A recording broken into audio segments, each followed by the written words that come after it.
It was late, later than I'd planned.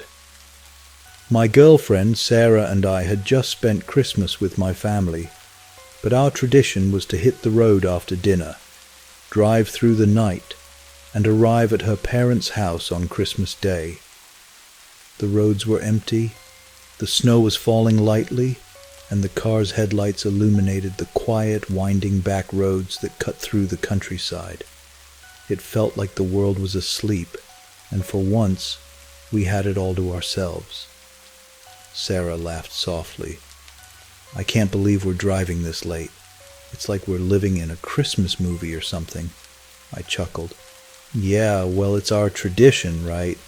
Besides, you know I love these late-night drives. I know, she said, her voice light. It's always so peaceful, even with the snow. Exactly, I replied. Feels like we're the only ones awake. Everything was perfect. Or at least it was until my phone rang. At first I didn't think much of it. The call was from an unknown number, probably a scam call.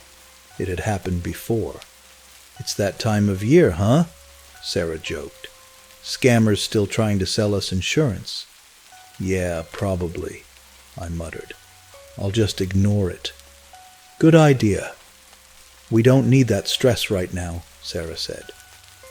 But just as I was about to ignore the call, my phone rang again. Same number. I glanced at the screen. Maybe it's important? Sarah raised an eyebrow. What's the chance of that? I shrugged, glancing at the road. Who knows? But I didn't answer. It felt like something didn't sit right. Then the phone rang a third time. That was it for me. I sighed in frustration. All right, enough of this, I muttered, grabbing my phone. Don't pick up, Sarah said, a little more serious now. It's the same number over and over. Yeah, but I'm curious, I replied, tapping the screen to answer the call.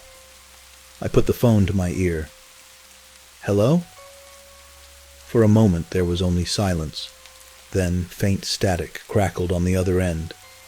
It wasn't a prank or a wrong number. There was something eerie about it.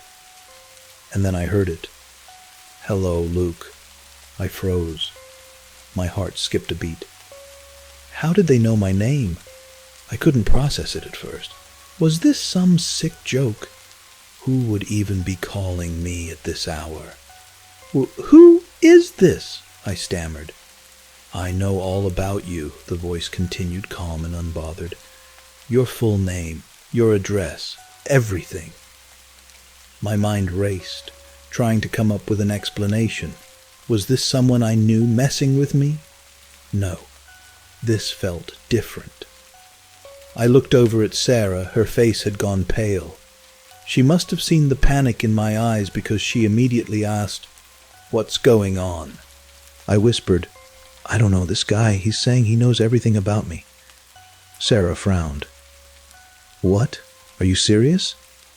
The voice came again, quieter this time, as if savoring the fear in my silence. "I've been watching you, Luke, every move." I felt a chill crawl up my spine. My hands were shaking now. I pulled the phone away from my ear, trying to make sense of what was happening. Sarah was staring at me, her expression full of concern. "What does he want?" she asked, her voice barely above a whisper. I don't know," I said, my voice cracking. "I don't even know how he knows this stuff." The voice interrupted again. "Don't be scared, Luke. I'm already inside your house." My stomach turned. I didn't even know how to respond. What did that mean? Who was this person? How could they possibly be inside my house? I hung up the phone in a panic, my hands trembling. I turned to Sarah. "I can't deal with this right now," I muttered, trying to steady my breath. But before I could say anything more, the phone rang again. The same number. The same voice. "Luke, don't hang up," the voice said calmly, almost tauntingly. "I know you're scared. I'm closer than you think." I couldn't think straight. My mind was racing with thoughts of who it could be. Someone from my past, a random prankster. But it felt different, more personal.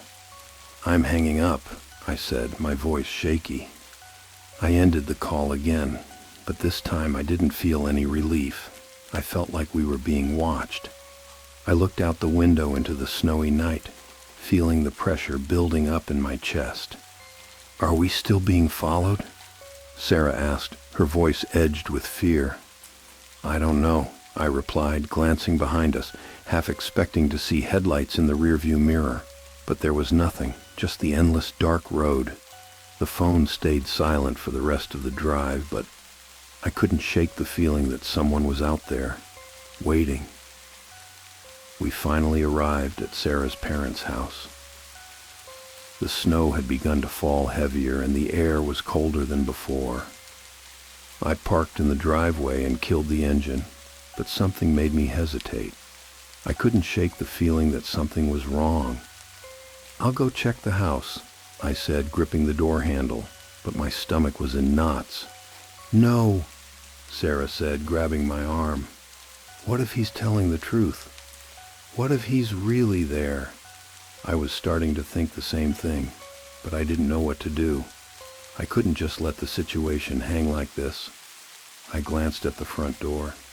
There, standing under the porch light, was a figure, tall, wearing a heavy jacket and a hood, standing perfectly still, watching us.